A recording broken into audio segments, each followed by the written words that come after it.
di sini yang saya mau tekankan adalah passive income.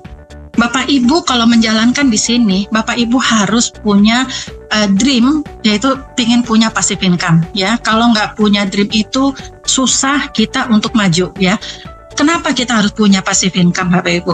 Di semua bisnis, kalau entrepreneur, kalau kita pemilik perusahaan, pasti kalau perusahaannya maju ya pasti kita akan punya income dari itunya ya, dari bisnisnya. Tapi kayak saya kemarin saya pebisnis, saya kena dampak dari pandemi gitu ya.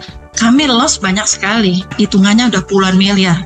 Tapi saya berusaha untuk ya sudah berbesar hati, sambil saya menunggu saya jual saham, investor dan sebagainya, datanglah bisnis kopi ini gitu ya. Jadi bisnis kopi ini kiriman dari Tuhan buat saya gitu ya, supaya saya bisa menjalankan, membantu orang banyak juga gitu ya, supaya mereka bisa survive.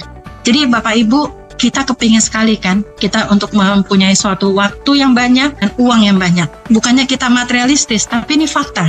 Ya, fakta Bapak Ibu ya. Artinya Bapak Ibu harus punya pemikiran, nanti kalau saya udah tua, saya sakit atau ini, bagaimana biaya-biayanya ya. Beruntunglah ya kalau pegawai negeri mereka punya pensiun ya. Tapi bagaimana kami yang sebagai swasta dan sebagainya. Jadi Bapak Ibu harus punya passive income demi anak-anak kita semua gitu ya. Nah, bagaimana untuk mendapatkan passive income? Salah satunya adalah melalui MLM ini ya. Jangan malu dengan MLM. Kalau Bapak Ibu di perusahaan yang tepat, tidak perlu malu. Karena apa? Lihat Miss Gan, lihat Ibu Mariani, ya, mereka semua orang-orang hebat, rendah hati, ya kan? Tetapi mereka tetap membantu banyak orang untuk bisa survive ya. Ini sama aja seperti saya bikin usaha, sama aja. Bapak Ibu masuk ke Swangor, Bapak Ibu adalah pebisnis. Nah, cuman caranya bagaimana menjalankan bisnis ini?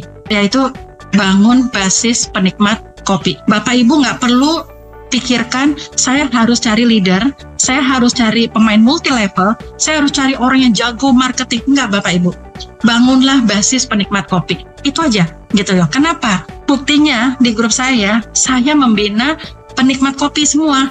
Memang ada leader, ada juga penikmat kopi. Tapi setelah penikmat kopi ini mereka merasa nyaman dengan kita, mereka merasa kita perhatikan dan sebagainya, mereka akan menjadi coffeepreneur atau mereka akan menjadi prosumer. Ya, mereka akan jadi pebisnis. Seperti itu ya. Jadi di sini Bapak Ibu bangunlah basis penikmat kopi sebanyak mungkin. Ya, jangan cuma 1, 2, 3 orang, tapi sebanyak mungkin. Buka kartu namanya Bapak Ibu di dalam handphone, yang terdekat itulah ditanya, Bapak Ibu minum kopi nggak? Ini ada kopi kesehatan baru masuk ke Indonesia, bla bla bla bla bla bla, seperti itu. Ya. Dan kadang-kadang ada yang tanya, ini kopi ini halal nggak? Tentu halal, ya, tentu halal. Karena apa? Kopi ini dikirim dari Malaysia. Malaysia kan negara syariat Islam, ya, seperti itu. Nah, dalam waktu dekat saya dapat bocoran dari manajemen bahwa nanti tahun depan kalau memang ini kerjasamanya sudah sah, kan kemarin bulan Juni udah ada tanda tangan ya untuk halalnya Malaysia dengan halalnya Indonesia ya, gitu. Nanti di kotaknya kopi nanti akan ada kayak odol, itu akan ada Jakim halal Malaysia, seperti itu. Tapi Bapak Ibu jangan nunggu itu keluar. Dari sekarang kalau Bapak Ibu ngerasa ini adalah momentum untuk aku sukses, ya Bapak Ibu harus melangkah. Jadikan area Bapak itu semuanya grupnya Bapak. Daftarnya gratis kok. Daftarnya gratis ya. Jadi Bapak Ibu bangunlah basis penikmat kopi. Lalu kalau sudah saya mau bangun, mau memasarkan kopi, saya harus bagaimana? Bagaimana saya bisa mendapatkan income di sini?